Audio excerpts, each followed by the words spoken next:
এটা এখান থেকে গিয়ে ওই দিক দিয়ে নেমেছে, ওই দিক দিয়ে নেমে ওখান দিয়ে আর ক্যামেরা অ্যালাউ নয়, ফলে ক্যামেরা নিয়ে এর ভিতরে আর ঢুকতে পারবো না। এই পর্যন্ত আপনাদের দেখিয়ে দিলাম। এবার আমরা গিয়ে এই পিকক দ্বীপেই আছে উমানন্দ মন্দির। 20 থেকে 25 মিনিটের জার্নি। এটা কিন্তু অসাধারণ সুন্দর। শুয়ে আছে দেখতে পাচ্ছেন, আর এখানে দুজন জলে নেমে যাচ্ছে। এখান দিয়ে আমরা ভিতরে প্রবেশ করছি। দারুণ সুন্দর। কি হলো গর্ভগৃহে যাওয়ার রাস্তা। গর্ভগৃহটা কিন্তু অনেকটাই নিচে, দেখতে পাচ্ছেন গর্ভগৃহ অনেকটাই নিচে। এখান থেকে আর এটা হলো মন্দির, একদম মন্দিরের পিছনেই হলো এই ঝর্ণাটি, একদম মন্দিরের পিছনে।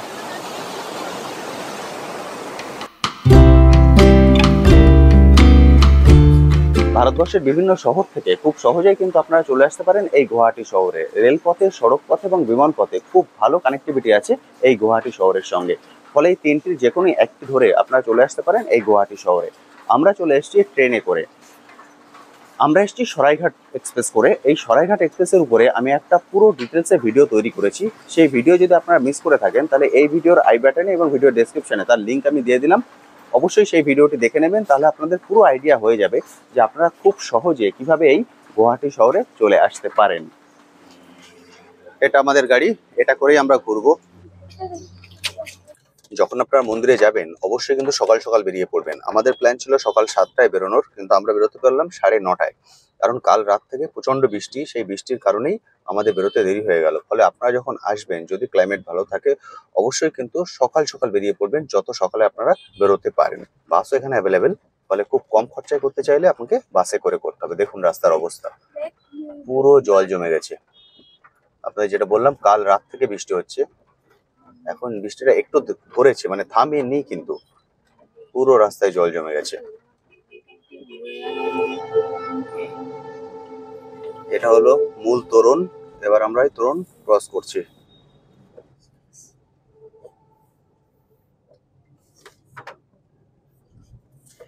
এবার আমরা উঠছি নীলাচল পাহাড়ে।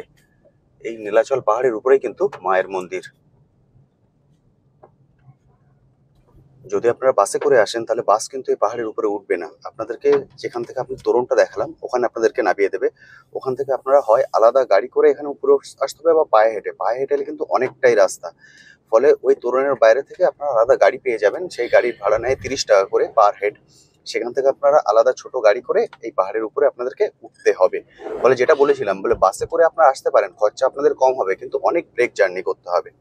ফলে আপনাদের সঙ্গে যদি ফ্যামিলি থাকে বা ছোট বাচ্চা থাকে, যেটা আমার ক্ষেত্রে হয়েছে, আমার সঙ্গে দুটো ছোট বাচ্চা আছে, সেই জন্য কিন্তু আমি বাসে করে ট্রাভেল করছি না, আমি ক্যাব বুক করে নিয়েছি। সেক্ষেত্রে একদম আমি মন্দিরের যে পার্কিং সেই পর্যন্ত খুব সহজেই চলে যেতে পারবো।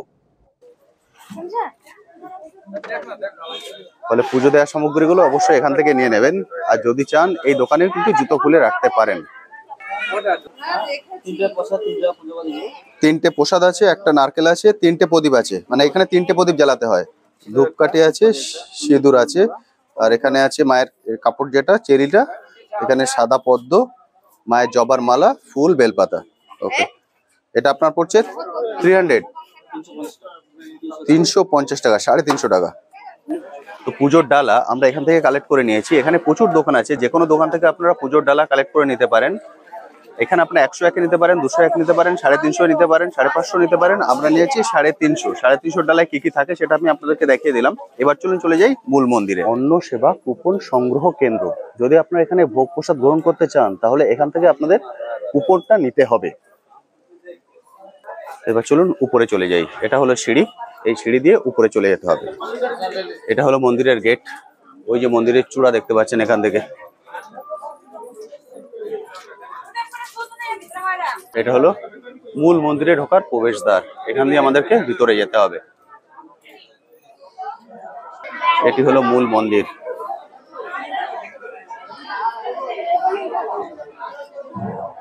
এই পুরোটা হলো মন্দির চত্বর। এটি হলো মূল মন্দির।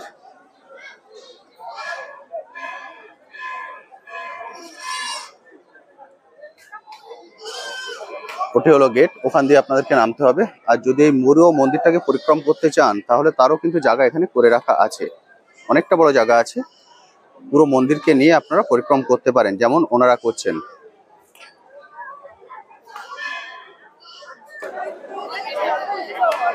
ব্রহ্মপুত্র নদের বাম তীরে শতাব্দী প্রাচীন এই শহর অবস্থিত এবং এই শহরটি ছিল আগে অহোম রাজাদের শাসনাধীন।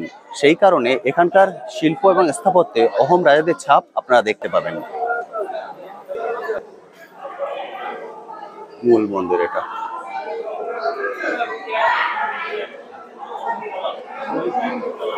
এর ভিতরে আর ক্যামেরা অ্যালাউ নয়, ফলে ক্যামেরা নিয়ে এর ভিতরে আর ঢুকতে পারবো না। এই পর্যন্ত আপনাদের দেখিয়ে দিলাম, এবার আমরা গিয়ে পুজোটা দিয়ে আসি। এর ভিতরে কিন্তু আর ক্যামেরা অ্যালাউ নয়। এখান থেকে বাইরে বেরিয়ে এসেছি, সামনেই ধূপ এবং মোমবাতি জ্বালানোর ব্যবস্থা আছে। তো চলুন এবার সেখানটায় চলে যাই।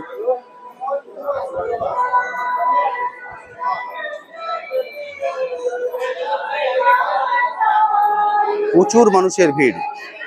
কাল রাত থেকে কিন্তু বৃষ্টি হচ্ছে, তবুও কিন্তু মানুষের ঢল এখানে প্রচুর। সামনে যেটা দেখছেন এখানেই আপনাদেরকে ধূপ এবং মোমবাতিটা দিতে হবে। তা চলুন এখান দিয়ে এবার ভিতরে চলে যাই। এই যে পুরো জায়গাটা দেখছেন, এখানেই আপনাকে যে প্রদীপ 3টে জ্বালাতে হয় সেই প্রদীপ এখানে জ্বালাতে হবে এবং ধূপও এখানে দিতে হবে। ধূপ দেওয়ার জায়গাটা পিছনটায়, এখানে ধূপটা দেওয়া হবে আর প্রদীপ এখানে দিতে হবে। এই হলো মন্দির।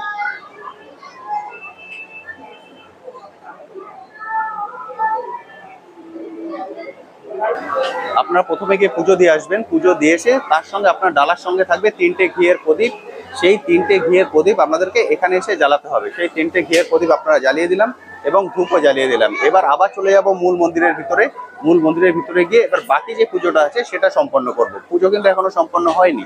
নাম গোত্র বলে আপনারা যা দক্ষিণা দিতে চান সেই দক্ষিণা দিয়ে পুজো আপনাদের করতে হবে, কিন্তু পুজোর একটা পার্ট কমপ্লিট হয়েছে। এবার আমরা বাইরে চলে এসেছি, ঘিয়ের প্রদীপ জ্বালিয়ে দিলাম, ধূপকাঠিও জ্বালিয়ে দিলাম। এবার চলে যাব আবার মূল মন্দিরে, সেখানে গিয়ে বাকি পুজোটা আমরা কমপ্লিট করব। চলুন চলে যাই আবার মূল মন্দিরে।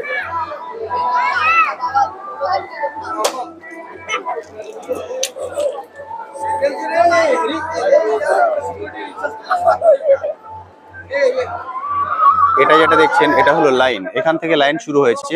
লাইনটা এখান থেকে গিয়ে ওই দিক দিয়ে নেমেছে, ওই দিক দিয়ে নেমে ওখান দিয়ে গেছে, ওখান দিয়ে গিয়ে ওখান দিয়ে ঢুকেছে, ঢুকে লাইনটা ওর মধ্যে দিয়ে এসছে। মানে এই পুরো হচ্ছে লাইন, প্রচুর লম্বা লাইন। ভোর 4টে,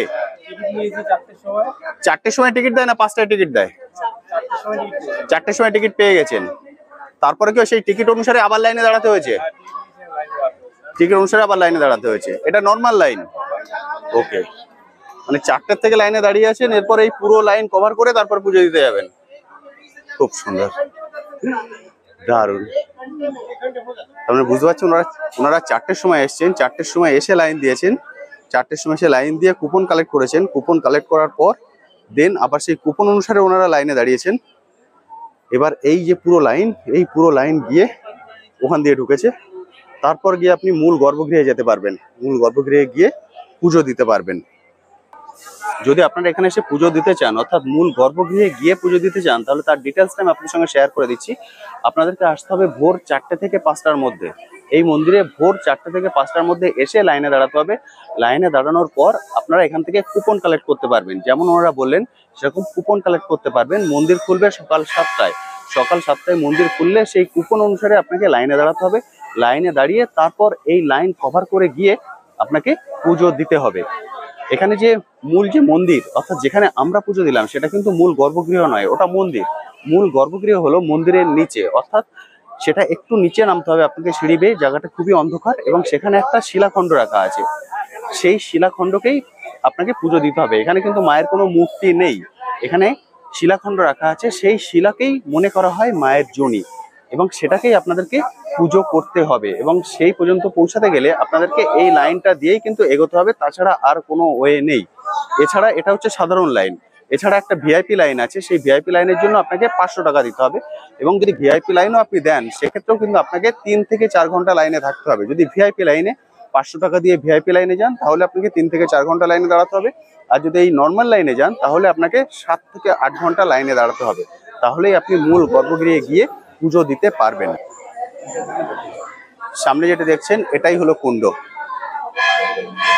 আপনারা চাইলে এই কুণ্ডে স্নান করে তারপরও পুজো দিতে পারেন।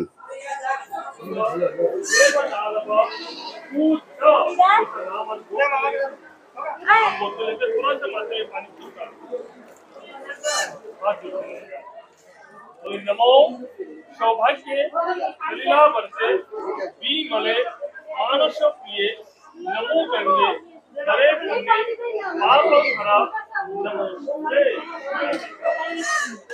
এই যে কুণ্ডটি দেখছেন, যদি আপনারা চান তাহলে এই কুণ্ডতে স্নান করে তারপর মায়ের মন্দির পর্যন্ত যেতে পারেন। আবার অনেকের মানসিক থাকে, ওনারা এই কুণ্ডতে স্নান করে এখান থেকে গন্ডি খাটতে খাটতে মায়ের মন্দির পর্যন্ত যান। এখান থেকে আপনারা পুরো মন্দিরটা দেখতে পাচ্ছেন, দারুণ লাগছে কিন্তু দেখতে, অসাধারণ সুন্দর।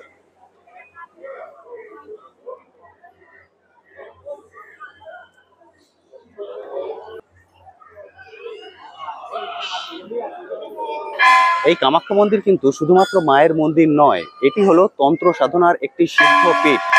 বহু বছর ধরে বহু জ্ঞানীগুণী মানুষ, এছাড়াও বহু তান্ত্রিক এবং বহু মুনি ঋষিরা এখানে এসছেন তন্ত্র সাধনা করতে এবং সিদ্ধি লাভ করেছেন। ফলে এর রন্ধ্রে রন্ধ্রে লুকিয়ে আছে বহু ইতিহাস, বহু কথোপকথা। ফলে অবশ্যই যখন এখানে আসবেন ঘুরে যাবেন, কথা দিচ্ছি ভালো লাগবে। একটা অন্য রকম অনুভূতি হবে যখন আপনারা এই মন্দিরে আসবেন। আমরা মন্দির থেকে বেরিয়ে পড়েছি, এবার চলে এসেছি আমাদের সেকেন্ড স্পটে। আমরা এখন চলে এসেছি রোপওয়েতে। ব্রহ্মপুত্র নদীর উপরেই এই রোপওয়েটি অবস্থিত। তা চলুন এবার টিকিট কেটে রোপওয়েতে উঠে যাই।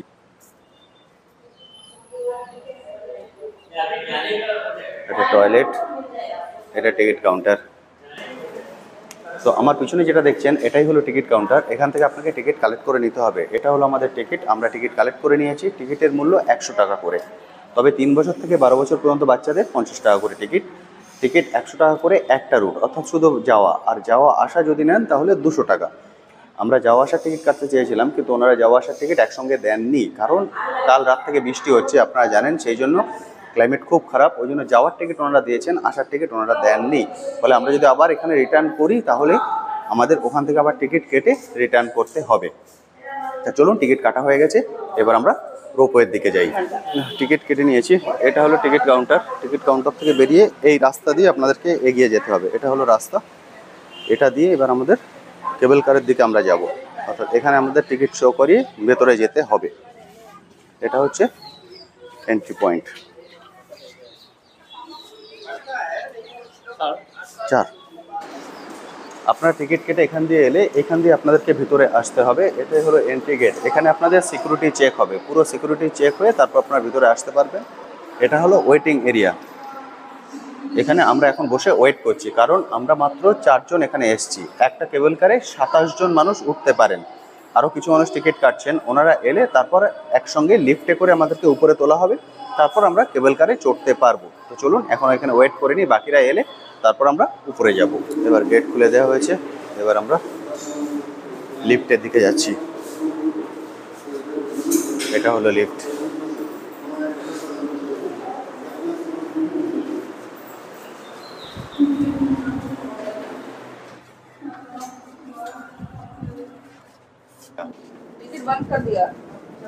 আমরা উপরে চলে এসেছি, এখন বাইরেই থাকতে হবে। এখান থেকে আমরা কেবল কারে উঠবো।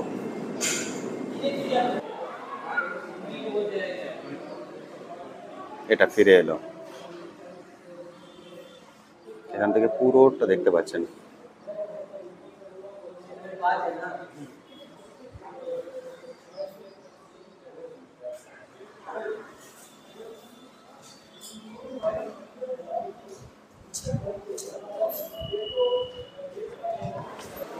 এবার আমরা চলে যাচ্ছি।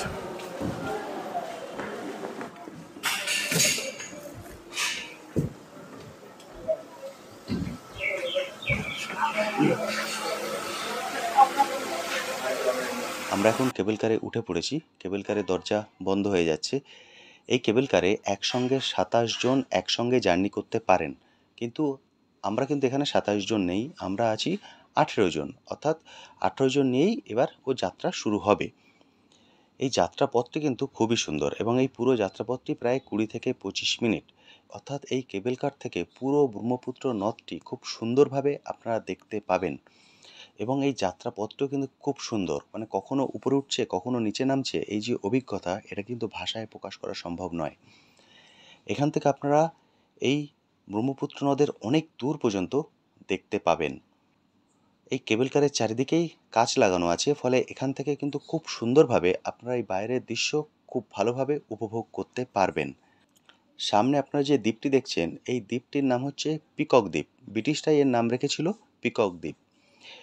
এটি হলো ব্রহ্মপুত্র নদের উপরে অবস্থিত সব থেকে ছোট দ্বীপ, এবং এই ব্রহ্মপুত্র নদের উপরেই কিন্তু সব থেকে বড় নদী দ্বীপ আপনারা এখানেই দেখতে পাবেন।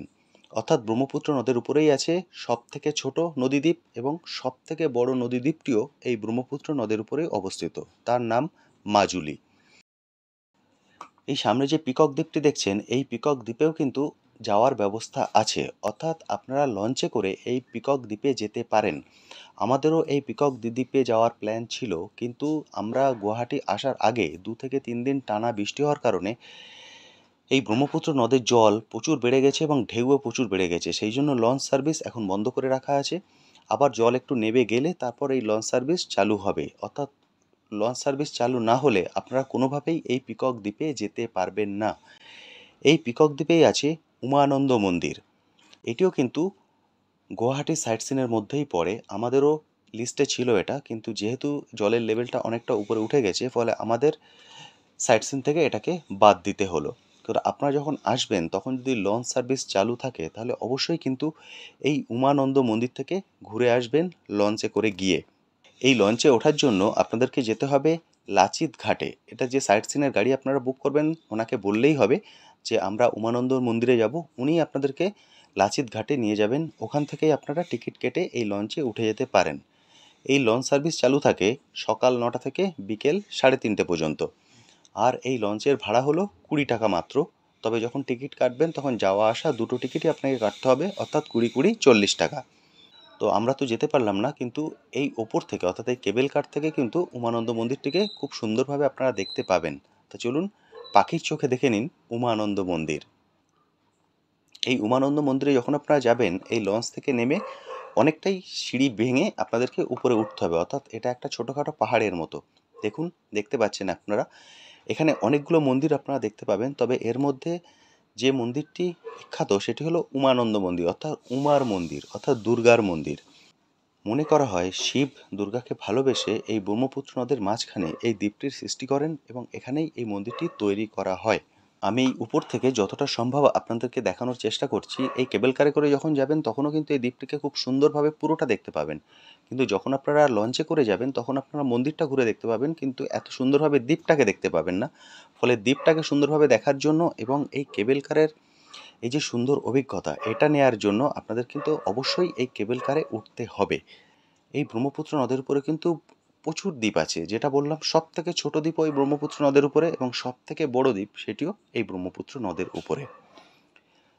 সামনে দেখতে পাচ্ছেন আর একটা কেবল কার পাস করছে, ওটা ওদিক দিয়ে এলো, এবার পাস করে ওদিকটায় চলে যাবে। এই 20 থেকে 25 মিনিটের জার্নি, এটা কিন্তু অসাধারণ সুন্দর। এবার আমরা উমানন্দ মন্দিরকে পিছনে রেখে সামনের দিকে এগিয়ে যাচ্ছি। দেখুন, এখান থেকে আপনারা ব্রহ্মপুত্র নদের বহু দূর পর্যন্ত দেখতে পাচ্ছেন। এই ব্রহ্মপুত্র নদের উপরে ক্রুজ সার্ভিসও কিন্তু চালু আছে, অর্থাৎ আপনারা যদি চান আপনাদের সন্ধেটা ক্রুজে করে এই ব্রহ্মপুত্র নদ ঘুরে দেখতে পারেন। তো কথায় কথায় আমরা প্রায় চলে এসেছি এপারে। এপারটি হলো উত্তর গুয়াহাটি। এক্সপিরিয়েন্স কিন্তু খুবই সুন্দর, ফলে যখন এখানে আসবেন অর্থাৎ গুয়াহাটি আসবেন, সাইট সিনের মধ্যে এটাকে কিন্তু অবশ্যই রাখবেন। এই যে 20-22 মিনিটের জার্নি, এটা কিন্তু অসাধারণ সুন্দর। এখানে লেখা আছে উত্তর গুয়াহাটিলে স্বাগতম। আমরা এপারে চলে এসেছি, দেখুন এখানে লেখা আছে। বহু মানুষ কিন্তু ওখানে অপেক্ষা করছেন, অর্থাৎ আমরা নেমে গেলে ওনারা আবার এই কেবল কারে করেই ওপারে ফিরে যাবেন। রোপওয়ের এক্সপিরিয়েন্স কিন্তু অসাধারণ সুন্দর, ফলে যখন গুয়াহাটি আসবেন অবশ্যই সাইট সিনের মধ্যে রোপওয়েটাকে রাখবেন, একটা অন্য রকম অনুভূতি হবে। আমরা যাওয়া আসা দুটোই কমপ্লিট করেছি, যদি আপনি চান তাহলে শুধুমাত্র যাওয়া করতে পারেন, ওখান থেকে আবার বাই কার আপনারা ফিরে আসতে পারেন। এবার চলুন আমাদের নেক্সট প্লেস। সামনে যেটি দেখছেন এটাই হলো গুয়াহাটি জুয়ের প্রবেশদ্বার। এখান দিয়েই আমাদেরকে ভিতরে ঢুকতে হবে। আপনারা গাড়ি নিয়েই জুয়ের ভিতরে ঢুকে যেতে পারবেন, এবং এর ভিতরেই কিন্তু পার্কিংয়ের অনেক বড় জায়গা আছে। আপনারা যদি চান পার্সোনাল কার নিয়েও যেতে পারেন, বা আমাদের মতো যদি গাড়ি ভাড়া করে যান সেক্ষেত্রেও কোনো সমস্যা নেই, এখানে আপনারা গাড়ি পার্কিং করতে পারবেন। আমরা চলে এসেছি আমাদের নেক্সট ভিউ পয়েন্ট জু এর ভিতরেই কিন্তু পার্কিং এর ব্যবস্থা আছে। ওটা হলো এন্ট্রি গেট, পিছনে যেটা দেখছেন, আর এদিকে হলো পার্কিং। এখানে আপনারা যদি পার্সোনাল কার নিয়ে আসেন বা আমাদের মতো গাড়ি ভাড়া করে আসেন, সেক্ষেত্রে গাড়ি আপনারা এখানেই পার্ক করতে পারবেন। সামনেই হচ্ছে টিকিট কাউন্টার। তো আমরা এবার গিয়ে টিকিটটা কালেক্ট করে নেবো, নিয়ে জুটা ঘুরে দেখবো এবং এখানেই আমাদের দুপুরের লাঞ্চটা সেরে নেবো। এখন বাজে 1:45, ফলে আমাদের দুপুরের খাওয়া দাওয়াটা আমরা এখানে সেরে নিয়ে জুটা দেখে তারপর গাড়িতে উঠবো। তো চলুন জুটাও দেখে নিই এবং খাওয়া দাওয়াটাও সেরে নিই। প্রতি শুক্রবারে চিড়িয়াখানা বন্ধ, শুক্রবারে করে এটা বন্ধ থাকে। এটা হলো জুয়ের ভিতরে এন্ট্রি, আর এটা টিকিট কাউন্টার। চলুন এখান থেকে টিকিট কালেক্ট করে নিই। টিকিটের প্রাইসটা আপনাদেরকে বলে দিই।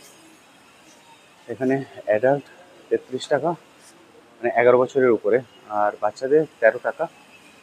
এজ 3 থেকে 11 বছরের মধ্যে, 3 বছরের নিচে টিকিট লাগবে না।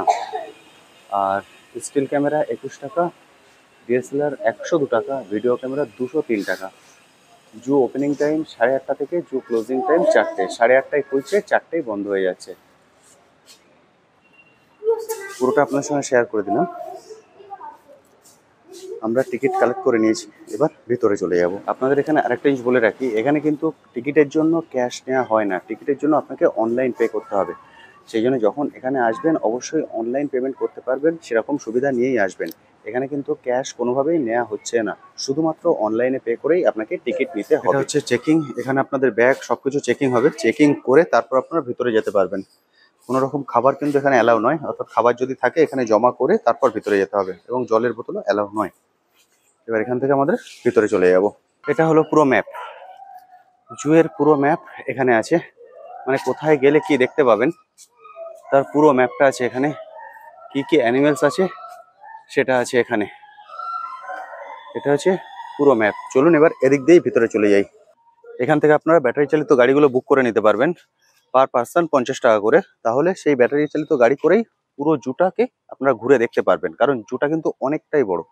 পায়ে হেঁটে ঘুরতে গেলে অনেকটা সময় লেগে যাবে, আর আমার সঙ্গে যেহেতু দুটো বাচ্চা আছে সেই জন্য আমি গাড়িটা নিয়ে নিলাম।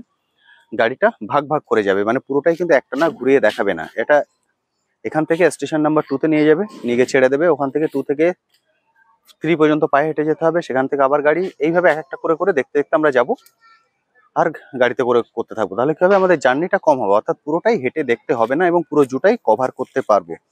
5 বছরের নিচে কোনো চার্জ লাগবে না, 5 বছরের উপর থেকে ফুল ভাড়া লাগবে 50 টাকা করে। আমাদের গাড়ি চলে এসছে, এটা আমাদের গাড়ি, এতে করেই আমরা এখন যাব। এটা হচ্ছে টিকিট।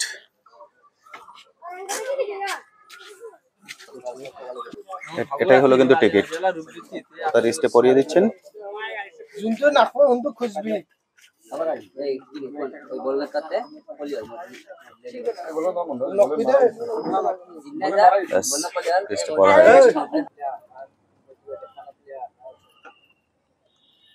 स्टेशन नंबर 1 আমরা চলে এসেছি। हाँ रास्ते से जाकर ब्लैक पैंथर और हिपोपोटामस देखकर इस रास्ते से ही आ जाना।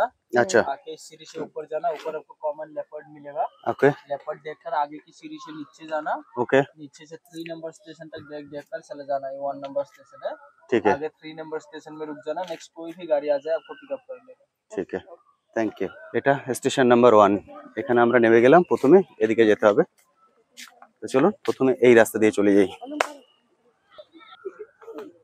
সামনে আপনারা হিপো দেখবেন, হিপো দেখুন গায়ে পুরো মেকআপ করে নিয়েছে। ওই দেখুন, এই শ্যাওলা থেকে উঠেছে, পুরোটাই শ্যাওলা। এখানে দুটো হাঁটছে আর ওখানে দুটো স্নান করছে।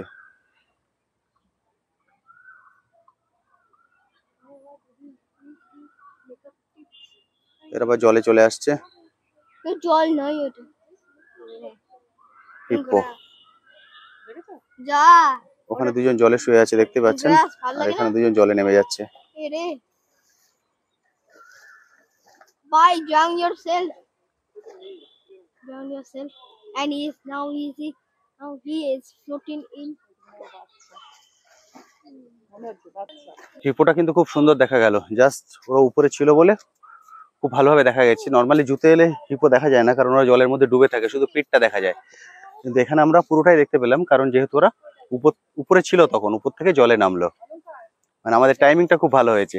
এখানে আছে ব্ল্যাক প্যান্থার। চলুন দেখে নি ব্ল্যাক প্যান্থার।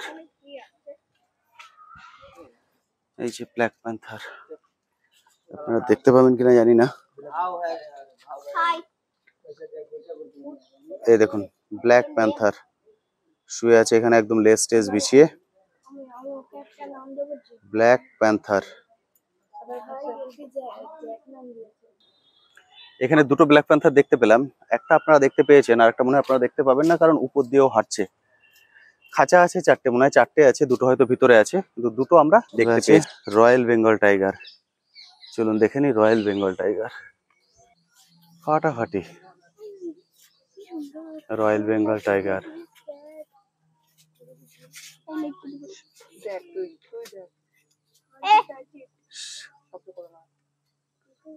দারুণ সুন্দর। দুপুরে খাওয়া দাওয়ার পর বসে আছেন, মানে যেখানে রোদ্দুরটা পড়ছে ঠিক সেখানে গিয়ে বসছে। দারুণ সুন্দর লাগছে কিন্তু। চলো স্টেশন নাম্বার 3। এবার স্টেশন নাম্বার 3 থেকে আমরা এই গাড়িতে উঠে যাবো। এখানে উঠে যাচ্ছি, ওঠো। এরিয়াটা কিন্তু অনেকটাই বড়, ফলে যদি সম্ভব হয় অবশ্যই গাড়ি করে নেবেন, কারণ গাড়ি থেকে নেবে এত ঘুরেই কিন্তু প্রচুর কষ্ট হয়ে গেছে, কারণ এখানে প্রচুর গরম। সেখানে যদি সম্ভব হয় অবশ্যই গাড়ি করে নেবেন, তাহলে একটু ঘুরে আবার গাড়ি করে একটু রেস্ট হয়ে যাবে, তারপরে আবার বাকিটা করতে পারবেন। তো আমরা জু থেকে বেরিয়ে পড়লাম, এবার চলেছি মিউজিয়ামের উদ্দেশ্যে। এবার দেখে নেব মিউজিয়াম। তো আমরা এখন পৌঁছে গেছি মিউজিয়ামে। এটি হলো মিউজিয়ামের এন্ট্রি গেট। এখান দিয়ে আপনাদেরকে ভিতরে যেতে হবে, আর এদিকে এটা দেখছেন টিকিট কাউন্টার। এখান থেকে আপনাদেরকে টিকিট কালেক্ট করে নিতে হবে। টিকিটের মূল্য 35 টাকা করে। 5 বছরের নিচে টিকিট লাগবে না, 5 বছরের উপরে সবাইকেই টিকিট কাটতে হবে। 35 করে টিকিটের মূল্য। আমরা 4 জনের টিকিট কালেক্ট করে নিয়েছি। তো চলুন এবার ভিতরে চলে যাই। এটা হলো এন্ট্রি গেট, এটা দিয়ে আমাদেরকে ভিতরে যেতে হবে। বাইরেটা কিন্তু খুব সুন্দর করে সাজানো, দারুণ সুন্দর করে সাজিয়েছেন এটা। আর এটা হচ্ছে এন্ট্রি, এখান দিয়ে আমরা ভিতরে প্রবেশ করছি। দারুণ সুন্দর। সামনে ওটা অনুসন্ধান।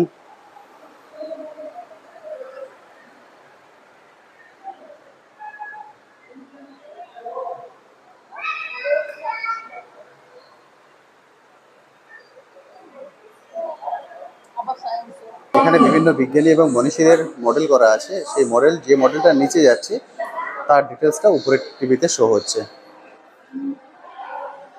দারুণ সুন্দর। Actinium, Mercurium, Platinum.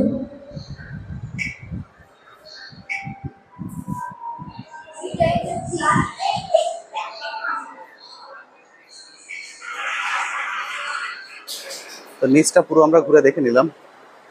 এই সাইডটা আমাদের ঘোরা হয়ে গেল। এবার আমাদের যেতে হবে উপরে, এই সিঁড়ি দিয়ে এবার আমরা উপরে চলে যাবো। জায়গাটা কিন্তু অনেকটাই বড়। কয়লা খনির ভিতরে কেমন হয় চলুন এবার সেটা দেখে নিই। এটা হচ্ছে কয়লা খনির ভিতর। মাটির অত উপরে, মাটি খুঁড়ে কয়লা খনি নিচে। কয়লা খনির ভিতরে দারুণ সুন্দর বানিয়েছে, কিন্তু অপূর্ব সুন্দর লাগছে।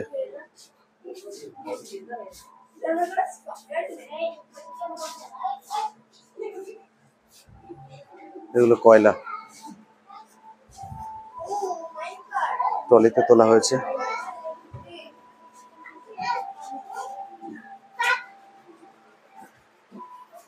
এটা দিয়ে কয়লাটা কাটা হচ্ছে।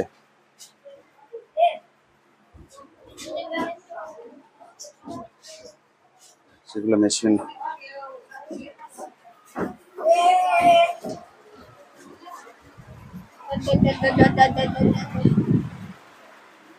এখানে ড্রিল করছে।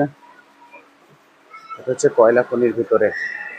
এখানে কিন্তু বহু কিছু আছে, দেখে শেষ করা যাবে না, ফলে আমি আর ভিডিওটাকে লম্বা করছি না। আপনারা যখন আসবেন অবশ্যই হাতে সময় নিয়ে আসবেন এবং প্রতিটা জিনিস ঘুরে দেখবেন। প্রচুর জিনিস আছে দেখার, অবশ্যই কিন্তু হাতে সময় নিয়ে আসবেন। তো আমাদের মিউজিয়াম দেখা কমপ্লিট। এবার আমরা চলেছি বৈশিষ্ট্যমণির আশ্রম দেখতে। প্রচন্ড গরম লাগছে, ওই জন্য আইসক্রিম খাচ্ছি। তো সামনে যেটি দেখছেন এটিই হলো মূল তোরণ। এই মূল তোরণ দিয়ে এবার আমরা ভেতরে প্রবেশ করব। আমরা পৌঁছে গেছি এখন মন্দিরে। সামনে যেটা দেখছেন এটা হলো পার্কিং স্পেস। এখানে আমরা নেমে পড়েছি গাড়ি করে এসে, এখানে নেমে পড়তে পারেন। আর ওখানে একটা ফাস্টফুডের দোকান আছে, যদি কিছু খাওয়া দাওয়া করতে চান ওখান থেকে করে নিতে পারেন। আর এদিকে বিভিন্ন দোকান আছে, যদি কিছু কেনাকাটা করতে চান এখান থেকে করতে পারেন। আর যদি ভিতরে পুজো দিতে চান তাহলে তার সামগ্রীও এখান থেকে নিয়ে নিতে পারেন।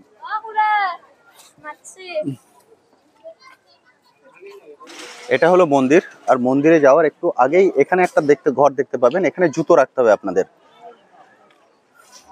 জুতো রাখতে আপনার খরচা পড়বে 3 টাকা করে। এটা হলো জুতো রাখার ঘর। এখানে আপনারা জুতো রেখে দেবেন। এখানে জুতো রেখে তারপর সামনে এগিয়ে যাবেন। আমরা জুতোটা গাড়িতেই খুলে রেখেছি, ফলে এখানে জুতো রাখা দরকার পড়ছে না। এখান দিয়ে আমরা উপরে উঠবো। গণেশ দুর্গা এটা এদিকটায়, এদিকে আমরা পরে যাচ্ছি। চলুন আগে এদিকটায় যাই।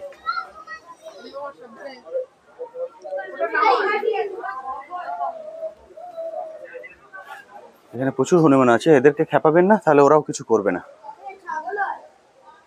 এবার চলুন এটা দিয়ে ভিতরে চলে যাই।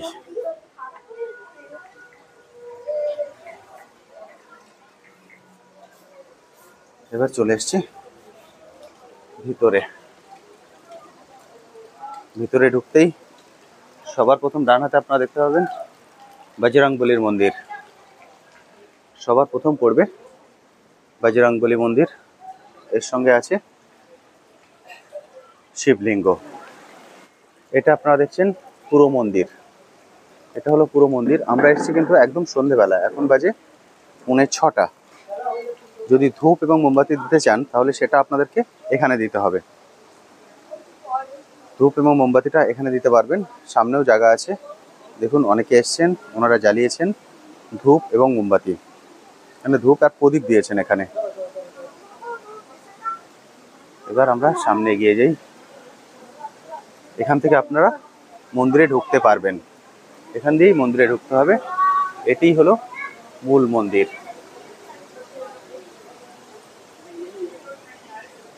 এটি হলো মূল মন্দির। এবার চলুন এখান দিয়ে ভিতরে চলে যাই।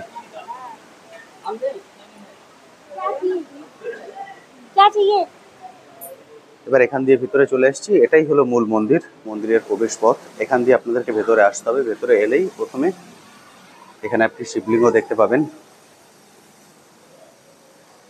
আর এটি হলো গর্ভগৃহে যাওয়ার রাস্তা। গর্ভগৃহটা কিন্তু অনেকটাই নিচে, দেখতে পাচ্ছেন গর্ভগৃহ অনেকটাই নিচে। এখান থেকে সিঁড়ি ভেঙে আপনাদেরকে ওই গর্ভগৃহে যেতে হবে।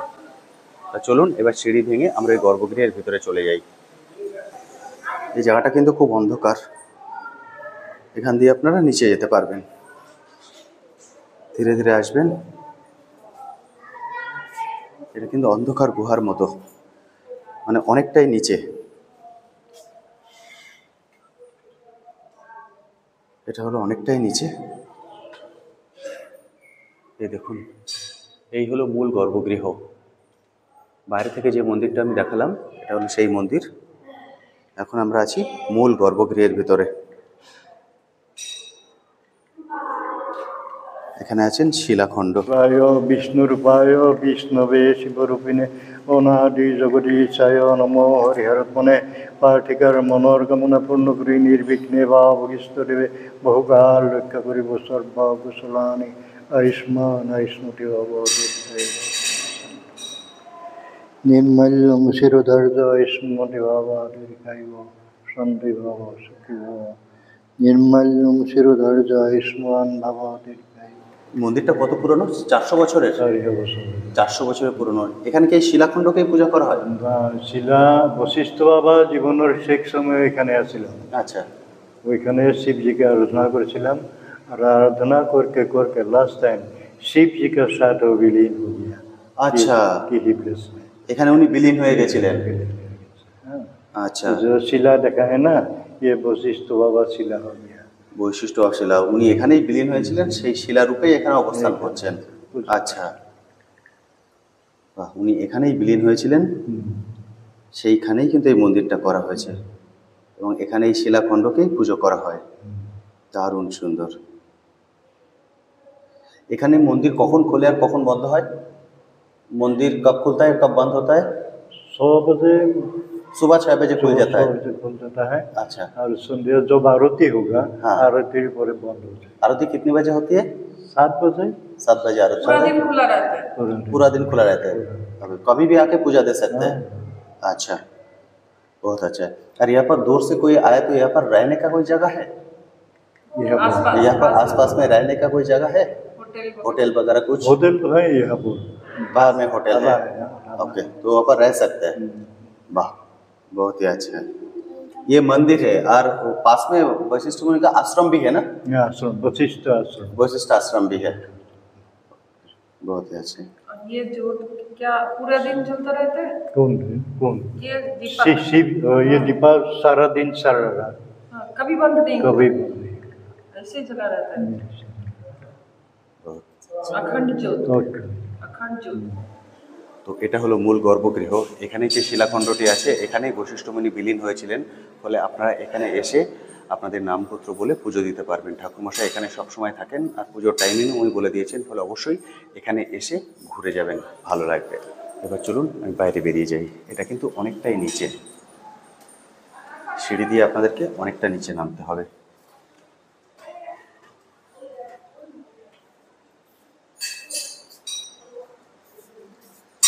বাইরে বেরিয়ে এসেছি।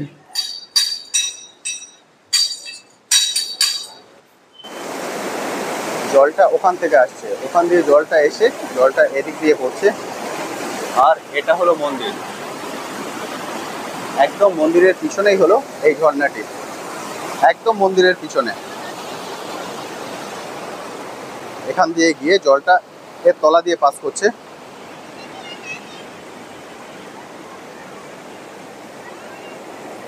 তারপর এখান দিয়ে বেরিয়ে সামনে চলে যাচ্ছে এদিকটায়। ওখানে গণেশ দুর্গা মন্দির বলে একটা গেট ছিল, ওই গেট দিয়ে আমরা এখানে আসব। দেখুন, খুবই সুন্দর।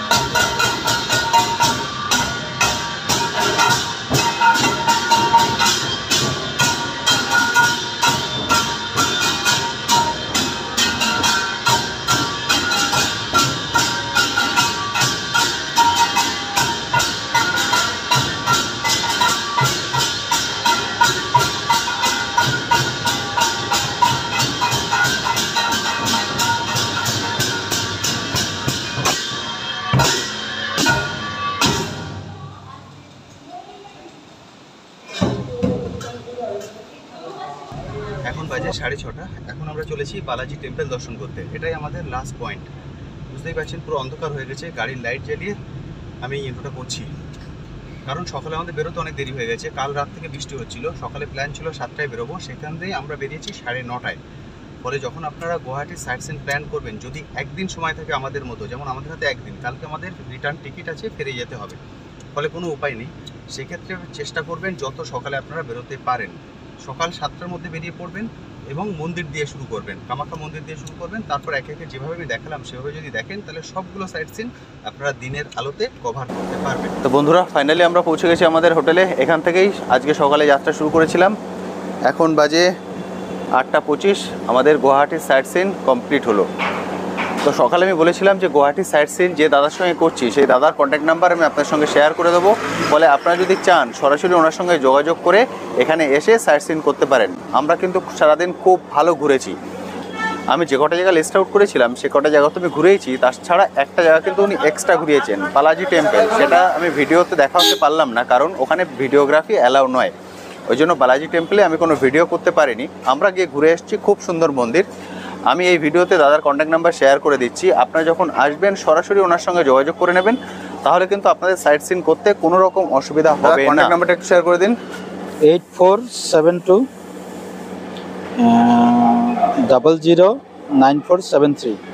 এটা ওনার এটা হলো ওনার কন্ট্যাক্ট নাম্বার, আপনারা স্ক্রিনে কন্ট্যাক্ট নাম্বারটা দেখতে পাচ্ছেন। এই কন্ট্যাক্ট নাম্বারে কল করে সরাসরি ওনার সঙ্গে যোগাযোগ করে নেবেন। আর মোটামুটি 2-3 দিন আগে বুক করলেই হয়ে যাবে। আপনারা আসা 2-3 দিন আগে বুক করে নেবেন যে কবে আপনারা সাইট সিন করছেন, ডেটটা ফাইনাল করে ওনাকে কল করে নেবেন। তাহলে উনি আপনাদেরকে সময়টা দিয়ে দেবেন এবং ওনার সঙ্গে কথা বলে নেবেন কেমন কি খরচা পড়ছে। কারণ পিক সিজনে একরকম পড়ে, লো সিজনে একরকম পড়ে, সেই হিসাবে কিন্তু আমি সেই জন্য এখানে ভিডিওতে কত পড়ছে সাইট সিন করতে সেটা উল্লেখ করছি না। আপনারা ওনার সঙ্গে কথা বলে সেইভাবে আপনারা ফিক্স করে নেবেন। তবে উনি কিন্তু খুব ভালো ঘুরিয়েছেন, আমরা স্যাটিসফাই, ফলে অবশ্যই কল করে নিতে পারেন। সেক্ষেত্রে আপনাদের এখানে এসে গাড়ি খোঁজাখুঁজি করার দরকার পড়বে না, সরাসরি ওনার সঙ্গে যোগাযোগ করে নিতে পারবেন। তাহলে বন্ধুরা, আজকের ভিডিওটি আমি এখানেই শেষ করছি। কেমন লাগলো আজকের ভিডিওটি অবশ্যই ভিডিওর কমেন্ট সেকশনে লিখে জানাতে ভুলবেন না। আর এই বিষয়ে যদি আপনার কোশ্চেন থাকে সেটাও লিখে জানাতে পারেন, আমি আমার সাধ্যমতো উত্তর দেওয়ার চেষ্টা করব। আজ তবে আসি, আবার আপনার সঙ্গে দেখা হবে নতুন একটি ভিডিও নিয়ে, নতুন একটি জায়গায়। ভালো থাকবেন।